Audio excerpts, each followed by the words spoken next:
com a graça de Deus. O irmão que estiver com o encargo de orar a nosso favor pela comunhão, que o faça. Pai, te damos graça em nome de nosso Senhor e Salvador Jesus Cristo, Amém. porque sabemos, Pai, que esse momento é um momento muito importante nas nossas vidas, estar em comunhão com os irmãos e com Deus. Sim, Senhor. Nós te louvamos, nós te glorificamos Amém. nesse domingo, para que esse dia, Senhor, seja um dia glorioso para nós em Cristo Jesus. Amém. Amém. Amém. Irmãos, nós vamos dar a continuidade naquele ponto que nós estamos vendo, né? Então, só reforçar alguns pontos que nós abordamos para fazermos aquela ligação necessária para estabelecer a continuidade, né? Já que nós vamos continuar de onde nós paramos, né? O que que nós estamos vendo? O nosso tema central, que trabalhamos já há bastante tempo, né? Alguns meses até, que é pela graça sois salvos mediante a fé. Então, nós estamos concentrados mais agora na questão da graça dentro da sua perspectiva da nova aliança. Então, pela graça sois salvos. Lembram que nós dissemos que a graça é o trabalhar de Deus, né, para alcançar o seu objetivo em nós. E ele faz isso gratuitamente e faz isso em Cristo Jesus. Cristo é o canal da graça, né? É a graça que está em Cristo Jesus, né? Alimenta-te com a graça que está em Cristo Jesus. Então, a graça é o canal. E o alvo da graça, por que que Deus, pela graça, se manifesta em Cristo? Porque ele quer trazer salvação, né? Pela graça sois salvos. E mediante a fé é o processo. Lá, chegando a minha neta aqui. Graça e Então, paz, irmão. e aí a minha filha. Então, pela graça, né? Canal, objetivo, salvação. E é mediante a fé. Isso corresponde, irmãos, muito claramente com aquele texto que os irmãos estão enjoados lá, né? Deus deseja que todos os homens sejam salvos, tá vendo? Ó? Desejo de Deus. Como ele tem esse desejo, ele se movimenta nessa direção para trazer a salvação. Deus deseja que todos sejam salvos e que cheguem ao pleno conhecimento da verdade. Que é o pleno conhecimento da verdade? É o instrumento que é a fé. É o mesmo versículo, irmãos, colocado de forma diferente. Claro que trazendo algumas características especiais. Então, nós precisamos entender, né?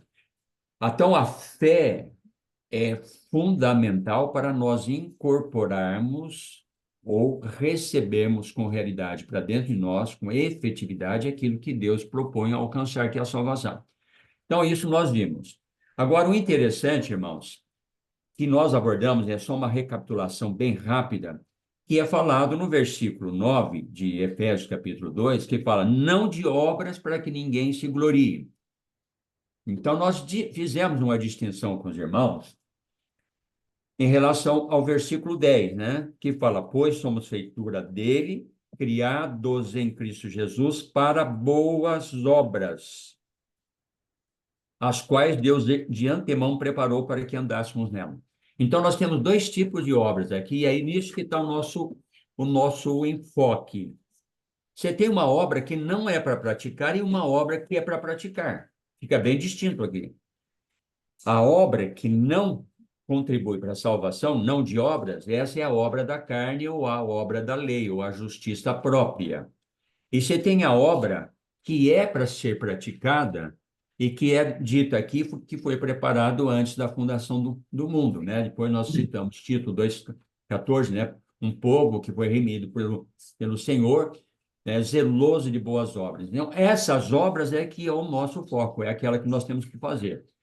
Então, aí nós trabalhamos várias coisas e falamos que para que isso realmente seja real para nós, tem até aquela questão do senhorio, lembra que nós falamos do senhorio, Sim. né? Ou seja, que quem é que vai fazer é Jesus Cristo, mas ele só vai fazer se eu me submeto incondicionalmente a ele. Caso contrário, isso não vai ser efetivado. né?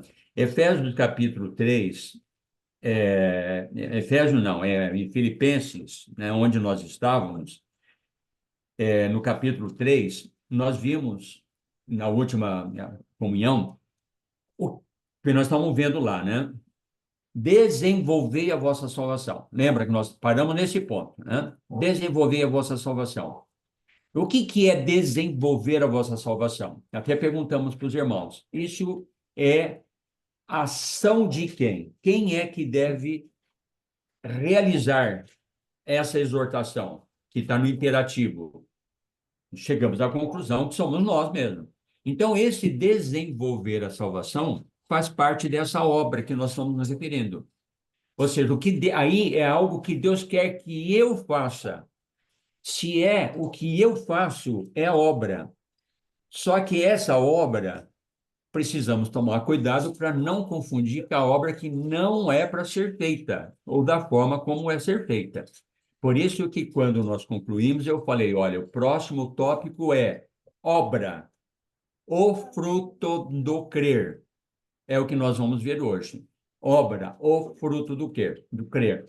Vamos entrar aqui, mas antes de entrar, eu quero destacar nessa experiência de Paulo, que começa no capítulo 3 de Filipenses, a partir do verso 7, mas o que para mim era lucro, tal, né? Eu falei, olha, como ele tá claro do que é a salvação, ele tem uma reação de tal grandeza que há uma absoluta inversão na escala de valores da vida dele. E isso Amém. nós temos que passar. Ou seja, Deus vai nos colocando, né? Como há pouco a gente estava compartilhando com os irmãos aqui, a experiência lá com os indígenas, né? Ou seja, Deus vai nos colocando em circunstâncias, em situação, para nós depararmos com uma realidade espiritual e depararmos no que Deus está requerendo de nós. Porque a obra não é o que eu me proponho fazer para Deus, mesmo que seja uma boa obra, mas é aquilo que Deus requer de nós. Irmãos, Amém. isso é muito sensível, porque nós podemos confundir também, como nós temos facilidade de confundir todas as coisas, né? Até o bem com o mal, né? Ou seja, a árvore do conhecimento do bem, do mal, né? A árvore da vida. Ou seja, se nós não soubermos pelo discernimento do Espírito Santo, nós vamos nos confundir, né, com relação a essa questão. Então, aqui no capítulo 3 de Filipenses, só estou destacando, ainda ressaltando alguns pontos de coisas que nós já abordamos. No verso 8, ele fala, né? Sim, deveras considero tudo como perda. Tudo como perda. Por causa, lembra? Eu ressaltei isso com os irmãos. Como alguém chega nesse ponto de entender que a vida dele não vale absolutamente nada se não for focado no propósito de Deus. E essa inversão absoluta, né, do que era lucro passa a ser perda. Como alguém pode chegar nessa percepção? Não tem outro caminho. Irmãos, se vocês imaginam que pode ter uma outra forma de alcançar isso, pode esquecer. E eu posso dizer isso na minha experiência tão cheia de tropeços na vida espiritual, né, na tentativa de agradar a Deus dessa forma, né, daquela forma, mas hoje, né, aos 72 anos, 50 anos de conversão e de busca sincera e genuína, com tantos problemas, posso dizer para os irmãos, não há outro caminho para alcançar essa percepção espiritual e obter essa realidade espiritual, se não dessa forma, por causa da sublimidade do conhecimento de Cristo Jesus, meu Senhor. Amém. Amém. Né? Amém. Meu Senhor. E lá em Lucas 6,46, não precisam abrir, lá fala assim, por que vós me chamais Senhor, Senhor, e não fazem o que eu vos mando? Então, irmãos, nós sabemos, outro dia na comunhão com o Marlon, eu abordei de alguma forma esse ponto. Ou seja, nós sabemos o que Deus quer de nós sabemos, né? Por isso que nós temos que nos examinar a nós mesmos e provar a nós mesmos, né? Porque é, quando eu tenho um coração sensível ao Senhor e busco a Ele em oração genuína e me coloco pelo Espírito na presença dEle, vai ficar evidenciado o que Ele está querendo em mim. E vai ficar evidenciado que aquilo que eu estou tentando fazer para Ele está em confronto com as Escrituras. Não é a maneira dele, e ele não está aceitando, né? Por isso que nós falamos do sacrifício, né? Sacrifício que parte no coração de louvor, né? Até compartilhei com os irmãos esse texto ontem à noite, né? Hebreus capítulo 13, lá, né? Que é impressionante aquele texto, eu vou até recuperar ele aqui para passar para os irmãos, porque aqui eu usei a versão nova versão internacional, que é o capítulo 13, verso 15 e 16, mas na versão internacional diz assim, irmãos, ó, que está relacionado a isso aqui, ao sacrifício que nós oferecemos, né? Rogo-vos, pois, irmãos, que apresenteis os vossos corpos em sacrifício. Que sacrifício é esse? É esse aqui, né? Não tem nada que ver o sacrifício do Antigo Testamento ou qualquer outro tipo de sacrifício que a gente possa imaginar aqui. O que está escrito aqui, ó? Por meio de Jesus, portanto, ofereçamos continuamente a Deus um sacrifício de louvor. Por que que é de louvor? É de gratidão, porque eu estou entendendo que Deus está pedindo e eu estou indo nessa direção, que é fruto de lábios que confessam o seu nome. E esse confessar o nome é aquilo lá, se confessarmos a Jesus como Senhor. Ou Sim. seja, que eu estou disposto a me submeter a esse senhorio. Aí ele continua: não se esqueçam de fazer o bem e de repartir com os outros o que vocês têm, pois de tais sacrifícios Deus se agrada.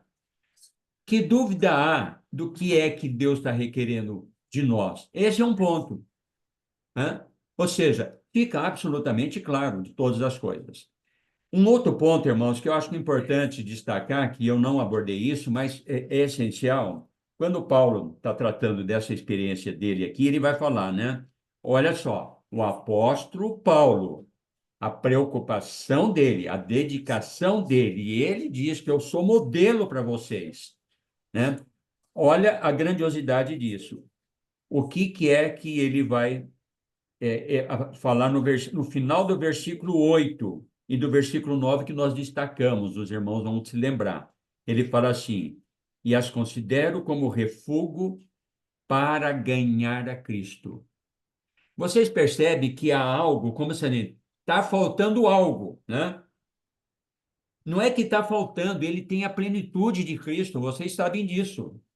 Mas isso não é pontual, não é circunstancial. É algo que se alcança não num determinado momento que estabelece um fim em si mesmo. Não, é um processo. Isso é algo que tem que percorrer na nossa carreira cristã com Cristo, né? E para ganhar a Cristo, ele vai explicar isso mais para frente, né? E ser achado nele. Então, eu queria considerar dentro desses dois pontos, irmãos, que é, em termos práticos, se nós pararmos nesses dois pontos e considerar como que é a minha situação diante do Senhor, dentro dessa expectativa, dessa perspectiva desses dois pontos aqui, ganhar a Cristo e ser achado nele. Por exemplo, se o Senhor voltasse hoje, que dimensão de estar preparado ou não, de forma absoluta, porque nós vamos ter que enfrentar face a face o nosso Senhor e prestar contas pelo bem e o mal que nós tivemos feito por meio do corpo, né? Segundo o princípio 10, como que eu estou, né? Então, tem um texto que vamos ilustrar esses dois pontos que vamos usar. Colossenses capítulo 3, Colossenses capítulo 1, melhor dizendo, versículo 21, 22 e 23.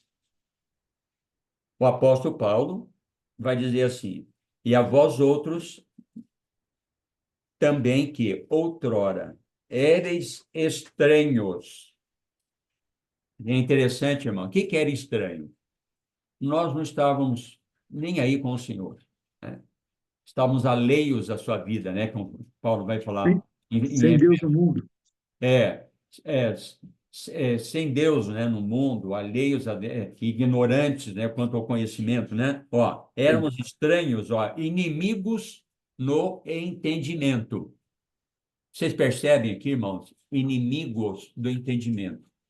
Quando eu não compreendo quem Deus é, quem eu sou, quem Cristo é, o que é o Espírito, o que que a palavra representa para mim e como eu estou reagindo a tudo isso, eu sou inimigo do entendimento, né? E Impressionante, hein, mesmo irmão? aquele que tem o Senhor cai naquele problema que nós estamos cansados de abordar também. Meu povo, povo de Deus, tem zelo, mas sem entendimento. Imagine então o incrédulo, sem o entendimento. Imagine nós, né, sem a percepção do propósito de Deus. Em que situação você fica? Você fica em débito com o Senhor, porque você não está tocando naquilo que Deus está insistindo para que nós alcancemos. Esse é o ponto. E daí ele vai falar: agora, porém, vos reconciliou. Eu era inimigo de Deus, estava afastado de Deus, por causa da minha ignorância, né? Que nós estamos citando lá de Efésios. Agora, porém, vos reconciliou no corpo da sua carne, mediante a sua morte, para apresentar-vos perante ele santos, inculpáveis e irrepreensíveis. Daí você clama: aleluia, louvado seja o Senhor, que o Senhor trouxe tudo isso de uma forma grandiosa e eu te agradeço por isso, que agora sou santo, inculpável, repreensível, porque ele me reconciliou. E tudo isso, irmãos, é verdade. Só que tem o versículo seguinte aqui, que é o 23, né? Para complicar um pouco, porque é assim que Deus quer que nós reajamos. Olha, se tem condição para alcançar o versículo 22. Verdade. Se permaneceis na fé, alicerçados e firmes, não vos deixando afastar da esperança do evangelho que ouvistes e que foi pregado a toda criatura debaixo do céu e do qual eu, Paulo, me tornei ministro. Irmãos, e fato contundente está aqui. Ou seja, Deus oferece uma coisa, mas há uma reação da nossa parte. Ou seja, né, lembra que nós falamos, né? Deus sempre está nos colocando, né, para ver o que é que está no nosso coração. Deus faz tudo, mas ele não põe um ponto final naquilo que ele faz. Fica pendente, porque ele quer a reação do homem, né? Lembra que eu falei? Começa isso em Gênesis. Criou o homem sem pecado, a mulher sem pecado, beleza, ponto final, acabou, está tudo feito. O que tem mais de bom para aperfeiçoar isso? Está no paraíso, com toda aquela riqueza extraordinária, o homem e a mulher sem pecado e Deus contatando com eles todo dia. Quer coisa melhor que essa? Não tem. Mas Deus para aí? Não. Não. Porque tem que provar o coração dele. Esse que é o problema. Dá-me o teu coração. Filho meu, dá-me o teu coração. Eu preciso entender onde está o meu coração. E Deus usa a Bíblia toda para trabalhar só essa questão, porque a única, ele não precisa de nada meu, daquilo que eu faço. Ele precisa, o que ele quer é o meu coração, porque onde está o teu coração, onde está o teu tesouro. Se o nosso coração, né, está aqui, né, na terra, quando Cristo voltar, eu vou ficar onde o meu coração está buscando, o que eu estou amando. Eu só vou para a pátria celestial se o meu coração está na pátria celestial. Veja Hebreus capítulo 11, inclusive o que eu compartilhei com os irmãos lá na aldeia ontem. Está tratando dessa questão, né? Até no compartilhar da mensagem do Faganelli, né? Sobre buscar as coisas lá do alto, né? Ou por que que alguém vai buscar algo lá do alto?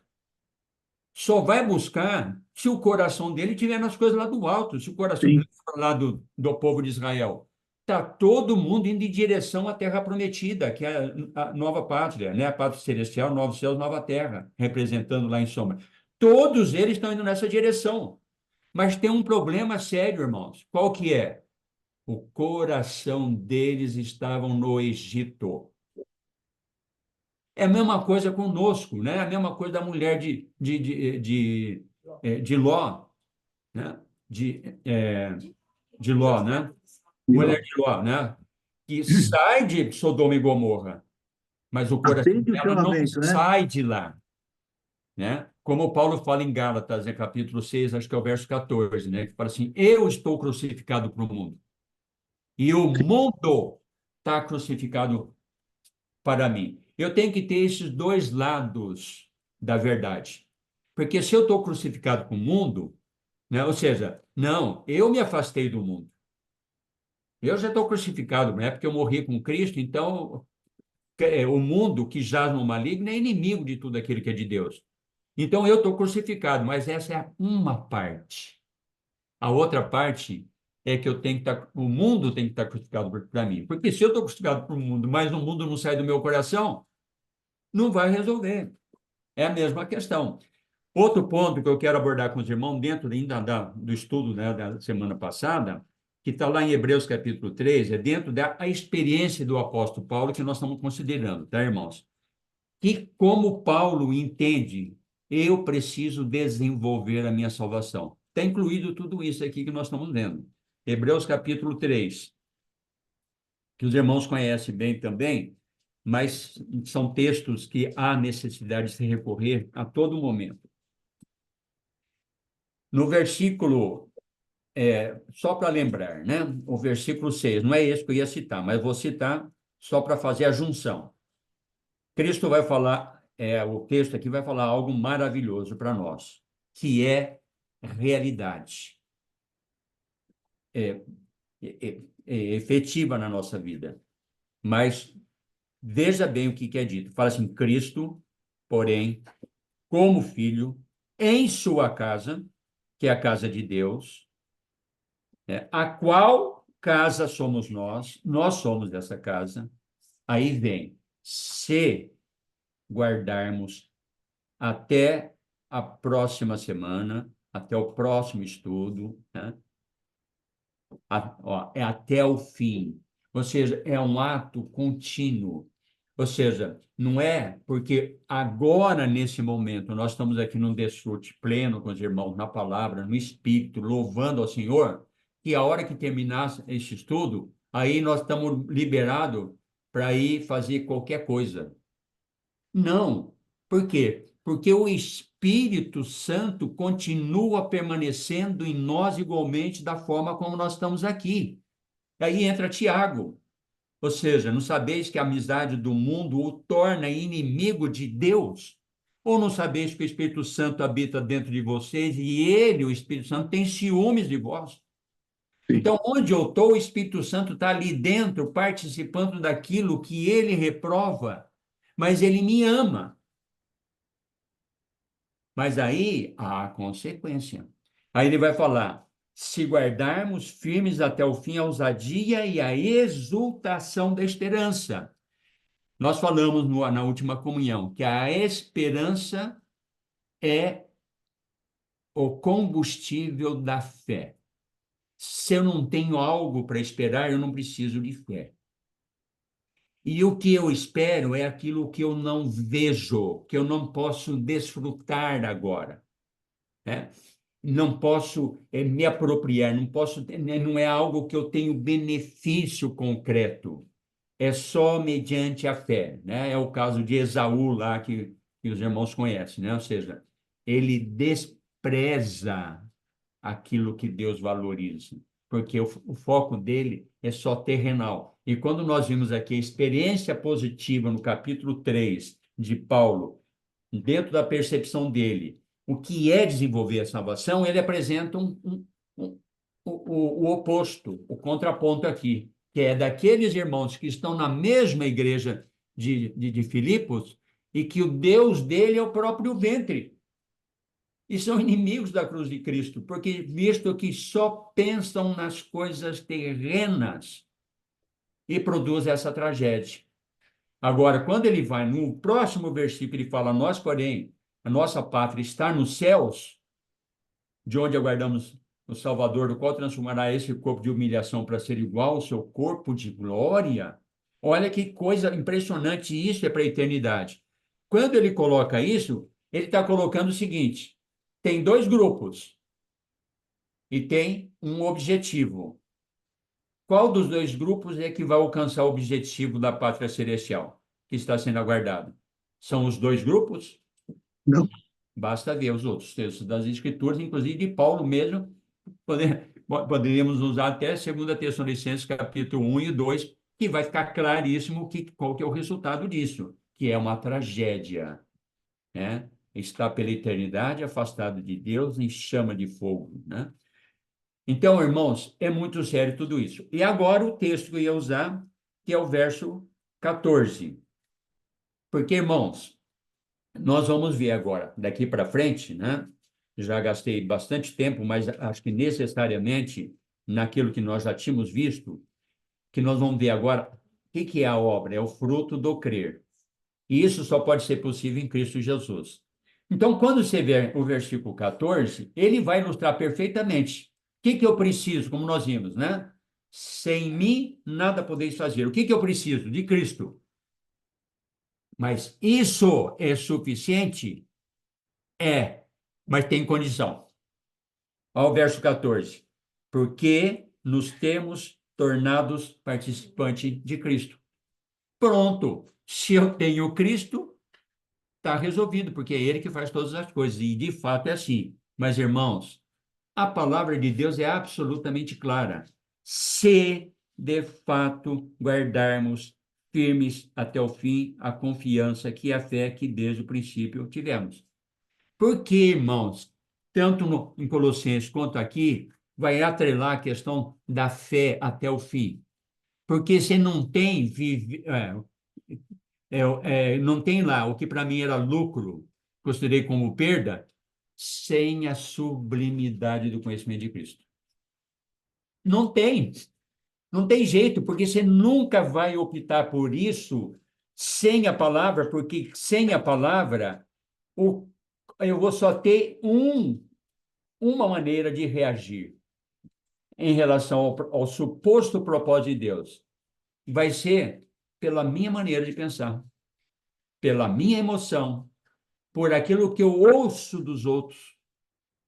E isso não dá força, mesmo que eu estou ouvindo algo que seja até verdadeiro, né? Eu recebi uma boa palavra, mas se essa palavra não está me comprometendo de fato no coração, ela é uma teoria e não é realidade. E sem realidade, fé sem provação, não tem como reagir. Porque, né, que nem lá, a parábola do semeador, a palavra que cai no solo rochoso, frutificou, produziu o efeito da semente, mas não suporta a provação por causa da palavra. E veja bem, nós que estamos nessa situação que estamos hoje, nesse mundo, que é para nós, gente, que maravilha que nós vivemos, ninguém nos incomoda. Né? Eu estou falando alto aqui, que a minha maneira, acabo perdendo, né, o tom da voz, e falo, de repente os vizinhos estão incomodados aqui com a minha voz, chama a polícia aqui, né? Ou seja, não, mas nós temos liberdade absoluta, né? Mas vai chegar um tempo, irmãos, em que Satanás vai estar operando pessoalmente aqui e lá vai ser produzida uma exigência tão grandiosa, a provação é tão grande, que quem não for absoluto para Deus na palavra, ter realidade, não vai suportar, irmãos, como não suporta hoje.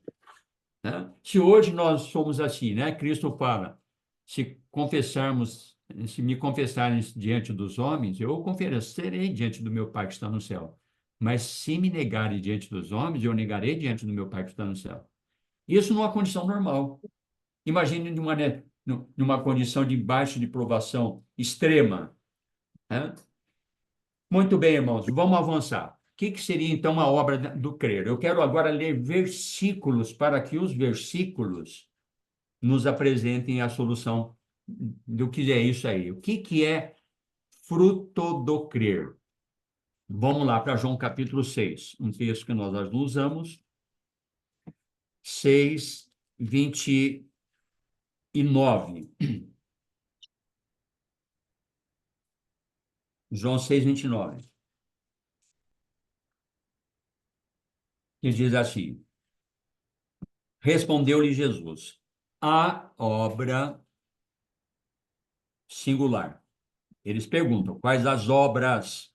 Ele responde no singular. Isso é significativo, porque está relacionado não o fazer, o trabalhar, mas a fonte, a obra de Deus é esta. Está vendo? Ó, que a obra, ó, assim, não é, ó, a obra, ó, agora eu vou passar para vocês. Anota aí no papel. As obras que vocês devem fazer é esta, 2 pontos. Não, é a obra de Deus. Para ver que a obra é aquela lá, de Efésios, capítulo 2, verso 10, que desde antemão foi preparado, né, para que nós a realizássemos. Essa obra está feita. O meu trabalhar é receber essa obra pelo meio do crer. Por isso que a obra de Deus é que creais, ou seja, para quem não entende as Escrituras, vai assim, não, eu creio em Cristo, então minha obra está concluída. E nós sabemos que não é assim. Mas é o crer. Por que é o crer? Que é o crer? Sempre estamos insistindo nesse ponto porque ele é fundamental. Porque se nós não entendemos isso, nós não vamos conseguir efetivar, praticar isso. Aquele que se une ao Espírito é um Espírito com ele. Aquele que se une ao Senhor. Oi? Aquele que se une ao Senhor é um espírito Isso. com ele. É. Aquele que se une ao Senhor, obrigado, irmão. Aquele que se une ao Senhor é um Espírito com ele, né? 1 Coríntios 6:17. Ou seja, tudo está feito em Cristo. Pela graça. Isso é graça. Tudo está feito em Cristo. Não há absolutamente nada que eu possa fazer. Mas essa obra toda, tudo, absolutamente tudo que Deus planejou está feito, né? Cristo na cruz proclamou, tudo está consumado. Não tem que fazer mais nada. Está tudo feito. Só que está em Cristo. E não há outra forma de eu me apropriar disso senão eu estar unido a Ele. Amém. Porque Ele é a fonte abastecedora desse suprimento, né? Estou lembrando aqui de 2 textos, né? Primeiro, Jeremias 2:13, que fala assim: 2 males cometeu meu povo. A mim me deixaram, né, o manancial da vida, tá vendo? Abandona o manancial e cavaram para si cisternas rotas que não retêm água. Deixa o manual jorrando lá, né, o manancial jorrando lá e vai cavar buracos para ver se acha água lodenta, né? Com lodo, né? Essa é o religioso que somos Eu todos, acho que né? boa comparação aí com a obra que é para ser feita, né? E a obra que não é para ser feita. Exatamente, né? Outro texto que fala de manancial é o Salmo 36:9, que outro dia eu citei para o Vitor, né? Em ti está o manancial da vida, né? Na tua luz vemos a luz. Então, eu só posso enxergar as coisas naquele que é luz. Eu só posso realizar alguma coisa naquele que realizou todas as coisas, né? No último dia da festa, levanta-se Jesus, no meio da festa, onde está todo mundo religiosamente comendo, bebendo, se divertindo há 7 dias, ele fala assim: quem tem sede, venha a mim e beba, né? Quem crer em mim, conforme diz as Escrituras, do seu interior fluirão rios de água viva. Ele disse isso a respeito do Espírito Santo, que ainda não fora dado, né? Então, esse Espírito a jorrar é o que é nossa necessidade. Mas como? Crer de qualquer jeito? Não, conforme dizem as Escrituras. Aí que entra salvação pelo pleno conhecimento da verdade, novamente. Sempre assim, sempre nesse princípio, né? Por isso que nós temos aí tanta gente fazendo tanta coisa, né, para Deus, mas Deus não está se agradando. Então, um outro texto aqui dentro dessa questão do fruto do crer, né? A obra é o fruto do quê? Então, nós temos crer em Cristo, e essa é a obra de Deus, e pela fé nos unindo a Ele, mas de forma prática, né? Como que ela opera. Lemos, e acho que não tem uma reunião que nós, nas últimas reuniões, que nós não temos lido esse texto. Vamos ler novamente. João capítulo 15. Porque, ó, está em Cristo. Todas as coisas estão em Cristo. E eu preciso dele para poder efetivar aquilo que ele quer e que eu desejo para mim. Só que aí eu fico com duas alternativas. Eu fico com a alternativa de Abel e fico com a alternativa de Caim. Nós temos que escolher qual que nós vamos fazer. Tá certo? Então, aqui vai demonstrar claramente. Vamos lá, João capítulo 15, né? Eu vou começar no versículo 3. É o 2, vai. Todo ramo que estando em mim não der fruto, ele o corta. E todo que dá fruto, para que produza, dá fruto, ele limpa, né? Para que produza mais fruto ainda. Entendeu? Ele limpa.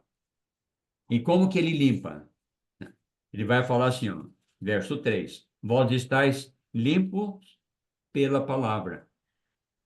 Será que é coincidência que Cristo está usando aqui que para alcançar o objetivo que é a obra de Deus, você tem que ser limpo pela palavra? Que, ou seja, o que é? Por exemplo, esta é a vontade de Deus, vai falar em 1 Tessalonicenses, a vossa santificação. Se eu não estou santificado, não sou santo. Não sou santo, não estou separado para Deus. Se eu não estou separado para Deus, eu estou maculado, eu estou impuro, estou inadequado para Deus. E Ele não pode aceitar aquilo que eu faço, porque eu não estou em santificação. Tá certo? E a santificação é tão séria que sem a qual ninguém verá o Senhor. E é um fim trágico, né? Vamos dizer, com sinceridade. Então, ele está fazendo o quê? Limpando-nos, está purificando-nos, está dando uma disposição genuína para servi-lo, de viver para ele, né? Santificando-nos para agradar, porque essa é a vontade dele. A vontade de Deus não é só que nós sejamos salvos, mas é que nos santifiquemos também, porque ele poderia estar acrescentando nesse versículo aqui, sem, né? Mas está acrescentado de outra forma. Sem a santificação, vocês não vão ser salvos, porque ninguém verá o Deus, que é a mesma coisa lá que tem em Hebreus 12, 14. Continuando aqui, verso 14. Permanecer em mim, e eu permanecerei em vós. Ó, condição. Que o texto está dizendo de forma absolutamente categórica? Se você não permanece em mim, eu não posso, ainda que queira, permanecer em vós. Isso, irmão, pode falar com a galera. Irmão, posso fazer uma observação que me veio agora? Eu nunca me atentei a isso. E quando ele fala assim, ó, vós já estáis limpos pela palavra que vos tenho falado, qual é a palavra que ele tem falado? É essa, ó, permanecer em mim e eu permanecer em vós. Sim. É isso que limpa. É, claro, porque, E né? muitas vezes eu pensava, irmão, que é, vós já estáis limpos pela palavra, mas parecia que parava ali. Mas qual palavra? A palavra que está no verso 4. É essa palavra que limpa a gente. A Isso. permanência. Porque a permanência nele, porque é para permanecer só nessa palavra aqui? Não, é na palavra da Bíblia toda, digamos assim. Mas o permanecer nele engloba tudo, porque não tem nada fora de Cristo, né? Por exemplo, lá em Pedro ele vai falar assim: sede santos, assim como o Senhor é santo, né? Sede santo em todo o vosso procedimento, porque o Senhor é santo, né? Então, você vê. Aí é uma exortação da mesma forma, né? Ou seja, faz parte, né, desse contexto. E assim, como que eu consigo isso? Não tem como, por exemplo, 1 Coríntios capítulo 1, 30. Onde que eu tenho salvação? É em Cristo, Em Cristo. né? João 17, 17. Santificam na verdade, a tua palavra é verdade. Lá em 1 Coríntios, né? Vós sois dele em Cristo Jesus, o qual se nos tornou sabedoria, justiça e santificação e redenção. Não tem nada fora de Cristo, irmãos. O problema não está na semente, o problema não está naquele que está indo em nossa direção, o problema está no meu coração. É É como eu verdade. reajo. Tá? É isso aí. E é isso que nós temos nos exortado mutuamente, né, a todo dia, né, nessa direção. Então, continuando aqui. Como não pode? Porque, irmãos, parece uma coisa que confronta. Não, mas Deus é amor. Mas aqui, ó, porque veja bem, vou entender esse pequeno trecho aqui. Permanecer em mim e eu permanecerei em vós. Vamos entender dentro do contexto das Escrituras. Se eu não permaneço nele, Cristo vai permanecer naquele que está rejeitando a ele, está sendo indiferente, não está Não, valorizando a ele. Não vai. não vai. Se mesmo que ele queira, outro dia compartilhando com o Vitor, se não me engano, sobre isso, ele fala assim, se ele fizer isso, ele está rompendo com aquilo que ele próprio estabeleceu e está trazendo um malefício espiritual para mim. Porque ele vai confirmar para mim que eu estou sendo agraciado e abençoado por ele e ele está me ajudando a fazer, e vai confirmar que aquilo que que não é Não procede dele. que não é adequado, Sim. tem dele, como se fosse dele, né? Ele não vai buscar-me-eis e me achareis quando me buscar de todo o vosso coração. Sempre tem um princípio, né? Segunda Crônica, né? 15:2 lá do rei Asa, né? Que fala assim: eu permanecerei em vocês se vocês permanecerem em mim. Se vocês se afastarem, eu me afastarei de ti, né? Tá claro lá o texto, nós não vamos para lá. Continuando aqui, então, verso na sequência. Como não pode. Para vocês terem uma ideia, irmãos, essa palavra não pode, a palavra aqui é dinamis, que nós estudamos profundamente, né? Que é dinamite, né? Que é força operante daquele cuja força é inerente a ele. Por que não pode? Porque a força está lá. Se você não está na força, não vai produzir, você não vai alcançar aquilo que está à disposição. Por isso, que é a graça? Lembra da questão? Nós vamos usar ainda hoje, sobre a questão da energia, que é resultado do canal da graça, né? Não pode se não permanecer na videira. Assim, nem vós o podeis dar. Se, condição, não permanecerdes em mim. Se não permanecerdes em mim. Eu sou a videira, vós os ramos. Quem permanece em mim e eu nele, mais uma vez, está insistindo, porque o foco da parábola é a permanência em Cristo. Esse dá muito fruto. Esse quem? O que está permanecendo nele. Porque sem mim, nada podeis fazer. Verso 6. Se alguém não permanecer em mim, será lançado fora. Olha a consequência, que é o caso lá do versículo 2, que é o ramo que está nele, mas não está permanecendo. Não está produzindo, porque não está permanecendo. Será lançado fora, a semelhança do ramo, e secará, e o apanham, lançam no fogo e o queimam. 7. Se permanecerdes em mim e as minhas palavras permanecerem em vós. Aí ele adiciona essa questão, que na verdade é a mesma pessoa. Ele e a palavra são a mesma coisa. Ou seja, né, dois lados de uma mesma moeda, vamos colocar dessa forma. Então, eu preciso, não basta eu permanecer nele, não, mas eu estou em Cristo, eu oro o dia inteiro para ele, eu faço isso, mas você não está na palavra, o teu permanecer é incompleto, porque você não está sustentando na natureza intrínseca dele, que é o que produz o poder. Né? Por isso que o evangelho é o poder. O Amém. evangelho é o poder. Tá vendo? que traz salvação, Romanos 1,16. Então, o poder está no Evangelho, que é o Evangelho que vai produzir tudo isso. Né? Na última comunhão, nós falamos, tira a palavra de Deus. Não tem palavra. Só tem assim, né? Deus criou todas as coisas, né? E enviou seu Filho. Só tem isso. Imagine o que viraria o cristianismo, né? Se tem um manual de 1.700 páginas e essa confusão que é, imagine se não tivesse isso. Tem que ter a palavra, porque é a palavra que vai dar o norte para o nosso viver, né? Vamos passar para um outro texto, né, que eu estou vendo. Eu queria concluir, né, essa parte, mas estou vendo que não vai ser possível. Mas não tem problema, irmãos.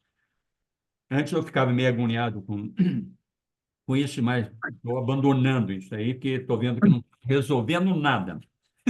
Isso aí, irmão. Colossenses, capítulo 1. Nós estamos falando aqui de frutificar, tá certo? E como frutificar, né? Obra, né? Obra do grego. Colossenses capítulo 1, a partir do versículo 4. Então, ali fica claro que eu tenho que permanecer em Cristo, permanecer na palavra, né? Aqui, Colossenses, ó, a partir do versículo 4. Atentem para os detalhes, né? Nós sempre temos que aprender a ler as Escrituras. Primeiramente, tem que estar ligado ao Espírito Santo. Ao ligar no Espírito Santo, tem coisa que vem à tona, se numa leitura natural, não vem nunca. Você lê 50 vezes e não, né, e não toca naquele ponto. Mas pera, como que eu não tinha visto isso antes? O demônio já tem essa experiência, né? Então tá lá. Desde que ouvimos da vossa fé em Cristo Jesus e do amor que tendes para com todos os santos, por causa da esperança. Irmãos, por que eles têm fé e, em decorrência disso, amor para com todos os santos? Por causa da esperança. Porque a esperança é o combustível da fé. O que a esperança produz? Ela produz a sensação que é a motivação de Hebreus 11, de todos aqueles servos lá. Embora não tenham, morreram na fé, embora não tenham alcançado a promessa, porque eles almejavam a pátria celestial. Então, assim, a pátria celestial, porque se eu sei que eu sou peregrino, estrangeiro aqui, a minha pátria celestial, o meu viver vai vivido aqui em função da pátria celestial. Mas se eu não estou convicto disso aqui, Satanás, que é o dono deste mundo, vai me confundir. Então, eu preciso ter essa esperança. Eu não tenho como perder a referência. Sem fé é impossível agradar a Deus. E a fé vem. E a fé é a certeza de coisas que se esperam. Eu preciso ligar isso. Se o meu coração, Faganelli tratou disso na última comunhão. Buscar e pensar em as coisas lá do alto. Se eu não faço isso, nem não compreendo isso, não vou ter fé genuína. Porque a minha fé, geralmente, ela vai ser depositada nas coisas terrenas, naquilo que eu posso alcançar aqui. Né? Até mesmo coisas espirituais, no sentido de estar desfrutando algo aqui. Mas o que de fato vai fortalecer e dar essa realidade, essência para a fé, é a esperança. Amém. Porque eu estou mostrando para Deus que não estou interessado. Lembra lá de Moisés, né? Ele recusa ser chamado filho da filha de Faraó, do imperador do mundo, por causa que ele almejava o galardão. É verdade. Gente, isso é um contrassenso Sim. natural. Né? Então, esse é o ponto, né? Aí ele continua. Que vos está, ó, esperança que vos está preservada nos céus, tá vendo? Por isso que eu tenho buscando as coisas lá de cima. Aonde que está a riqueza? Porque onde está a riqueza está o coração, né? Continuando, ó, da qual antes, olha aí que está. Tudo isso que ele falou até agora, que já é maravilhoso, mas ele vai acrescentando informações preciosas, da qual, dessa esperança que produz o amor, que produz a fé, desta que ouvistes pela palavra da verdade do Evangelho. Palavra da verdade do Evangelho. Eu estou até usando esse essa expressão bíblica, junto com Efésios capítulo 1, verso 13, né? Palavra da verdade, o evangelho da vossa salvação, para estabelecer um programa de estudo aí que o Vitor está elaborando aí para nós, né? Depois nós vamos ver isso na quarta-feira. Então, ó, da qual ouviste pela palavra da verdade do evangelho, que chegou até nós, até vós, ou até nós, né? Como também todo mundo. Ó, e o que está acontecendo? Essa palavra da verdade, essa esperança está produzindo fruto e crescendo. Tal acontece entre vós, desde o dia em que ouvistes e entendestes a graça, que é a que produz todas as coisas, porque é a graça que produz a salvação, a graça de Deus na verdade. O que é a graça na verdade? Pela graça sois salvos mediante a fé, que é mediante a verdade. Percebe a harmonia, a ligação que tem? Está falando do que aqui? Produzir fruto, tá? Não é produzir frutos, produzir fruto. Aí vamos pular aqui lá para o verso 9. Por esta razão, também nós, desde o dia em que ouvimos, não cessamos de orar por vós e pedir que transbordeis de pleno conhecimento da sua vontade em toda sabedoria, entendimento espiritual. Eu vibro, né? Os irmãos já estão cansados de ver eu, né? Falar como falou o Cláudio, né? Eu me arrepio todo quando eu vejo essas coisas, né? O Cláudio fala assim, é, em toda sabedoria, entendimento espiritual, a fim de, olha, tem um propósito definido, irmãos. Qual que é o propósito? Eu estar transbordando do pleno conhecimento e entendimento espiritual. Se não tem isso, irmãos, o que vai resultar disso é obras da carne, justiça própria. Por quê? Vai ter, porque eu sou religioso por essência, por natureza. Sendo de Deus, eu vou querer naturalmente agradar a Deus. E vai produzir aquilo que Deus não está pedindo, né? É esse que é o foco do nosso estudo, né? Qual que é o fruto que nós estamos buscando, né? Que lá, não de obras, para que nem se glorie. Então, é esse o lado negativo e tem a obra positiva que nós estamos observando aqui. Então, a fim de viver de modo digno do Senhor, para o seu inteiro agrado, frutificando em toda boa obra, tá vendo? Toda boa obra, não é todas as boas obras, e crescendo no pleno conhecimento de Deus. Porque isso, irmãos, produz o quê? Crescimento. Ele vai fazendo-nos avançar, vai amadurecendo, porque aquilo que ocorreu anteriormente é sedimentado. Ele vai formando um alicerce concreto e seguro para que as demais coisas aconteçam efetivamente, né? E com realidade. Senão não tem base. É como lá, nesse texto mesmo que eu falei lá. Por que me chamais Senhor, Senhor, e não fazer com que eu vos mando? Qual que é o restante?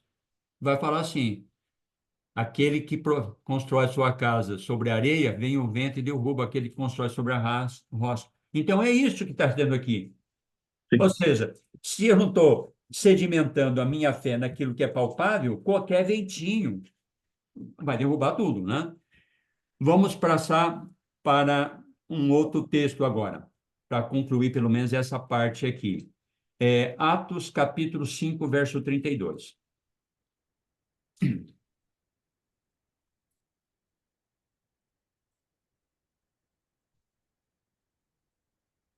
E nós sabemos perfeitamente que tudo está feito em Cristo, porque ele cumpriu todo o propósito de Deus, e que o Espírito Santo é que nos reveste de poder.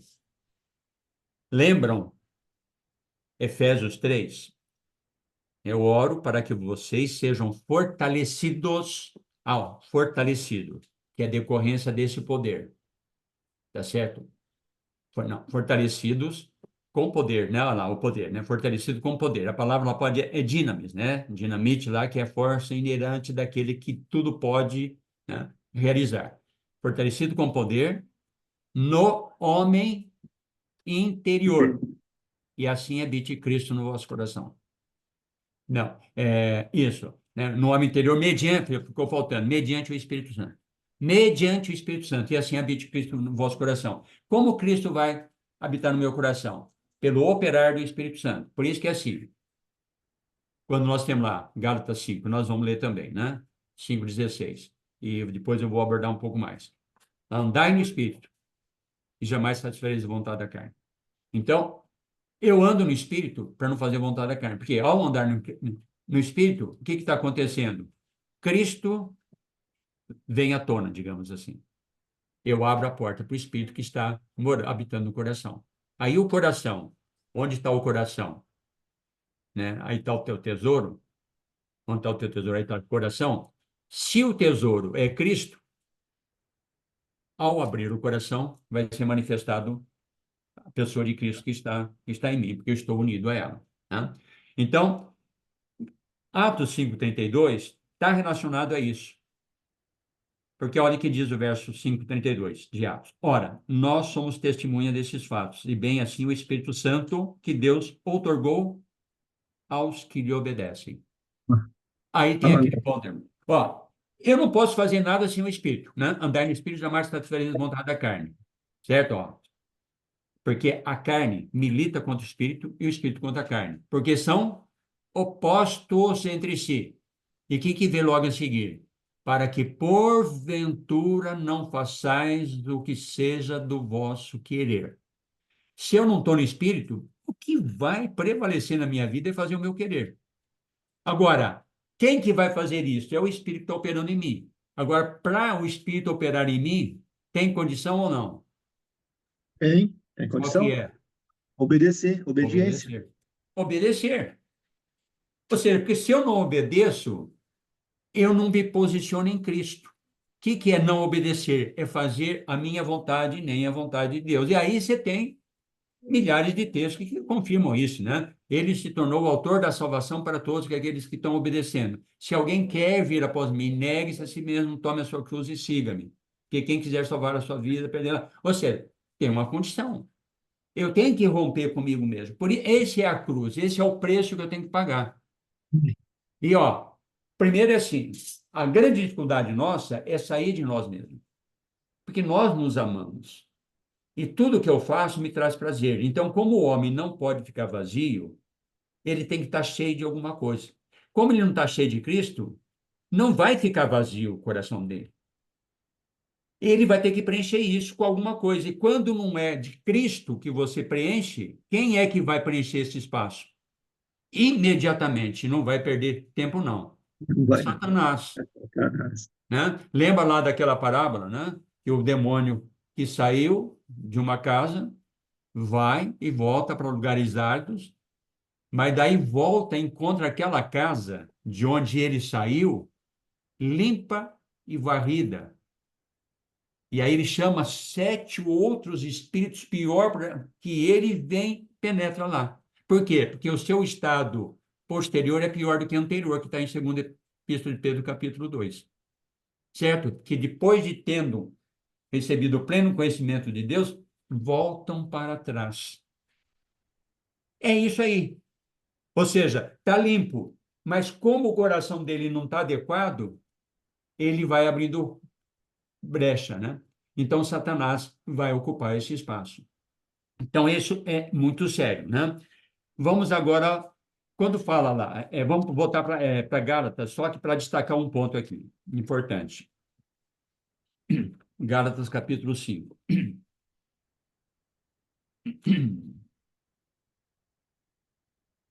Nós lemos até o versículo 17. Eu vou pegar agora o versículo. O verso 18 é importante também, né? Ó, mas se sois guiados pelo Espírito, não estáis sobre a lei. O que significa isso?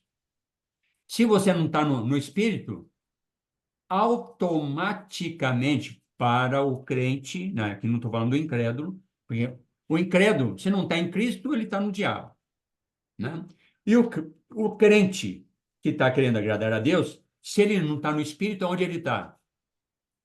Na lei, ou no Sim, princípio da lei, sim. que ele sempre vai querer fazer algo por ele mesmo. Exato. Daí ele vai relacionar as obras, no plural da carne, são conhecidas. Prostituição, impureza, lascívia, idolatria, feitiçaria, inimizade, porfia, ciúmes, iras, discórdia, dissensões, facções, invejas e bebedice, glutonarias, coisas semelhantes a essa, a respeito dos quais eu vos declaro, como já outrora vos preveni, que não herdarão o reino de Deus os que tais coisas praticam. Mas, de repente, algum descuidado fala assim, mas eu li e decorei essa relação aqui e eu não me encaixo em nenhuma dessa aqui. Estou livre, né? Não, isso aqui é ilustração, porque você tem, por exemplo, em 2 Timóteo capítulo 3, verso 1, a partir do verso 1, uma relação imensa de obras da carne que nós praticamos. Até era filho de desobedientes, etc., egoístas, avarentos, e vai por ali afora. Em Efésios, né, aqui mesmo, né, tem vários aqui que é apresentado aqui, né, no capítulo 5, né, a partir do verso 3, ele vai falar, ó, a impudicícia, o que que é impudicícia? É sensualidade, né? E toda sorte de impureza ou cobiça, nem sequer nomeie entre vós, como convém a santo, nem conversação torpe, que o que é? É conversação obscena, né? Sim. Nem palavra vã, chocarrice, né? Eu trabalhei com o Marlon outro dia que ele teve aqui esse texto. Chocarrice, o que que é chocarrice? Gracejo atrevido, né? Falei para o Marlon, quanto me arrependi do Senhor por ter feito tantas vezes isso, né? Gracejo atrevido, pelo contrário, ações de graça. Sabei, pois, ó, nenhum incontinente, o impuro, avarento, que é idólatra, tem herança no reino de Deus. Irmão, e assim vai repetindo. Ou seja, amplia absolutamente tudo. Quem não herda. E lá em Apocalipse vai falar, né, aqueles que amam a mentira não herdarão o reino. E os cães ficam, né, ficam fora, tal, e precisa entender tudo isso, que não é o nosso assunto agora. É, outro ponto, quando você tem lá, por exemplo, 1 João, não ameis o mundo nem as coisas que há no mundo, porque tudo o que está no mundo não procede de Deus. Bom, se o que está no mundo não procede de Deus, procede de quem? Do dono deste mundo. Diabo. O mundo jaz no maligno. Então, aquilo que nós já abordamos. Geralmente eu faço essa pergunta: não, o que eu estou fazendo não é mal, não é pecador, no sentido exterior da palavra, né? Porque pecado na Bíblia está desviado do alvo, ou seja, eu vivo para Deus, quando eu não estou vivendo para Deus, eu estou em pecado. Para mim, pecado é adulterar, matar, roubar, etc, etc, que, claro, evidente, é pecado. Mas na essência da palavra é estar vivendo fora do propósito de Deus, que é desviado do alvo. A minha vida não é centrada na razão pela qual eu existo, né? Todavia, para nós, há um só Deus, o Pai, de quem são todas as coisas, e para quem existimos. O amor de Cristo nos constrange. Um morreu por todos, logo todos morreram. E ele morreu por todos para que os que vivem, vivam não mais para si mesmos, mas para aquele que por eles morreu e ressuscitou. Amém. Esse é o foco da nossa vida. Quando eu não estou vivendo assim, eu estou em pecado.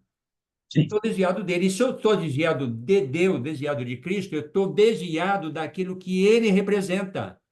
O Sim. que que ele representa? A vida eterna, a salvação.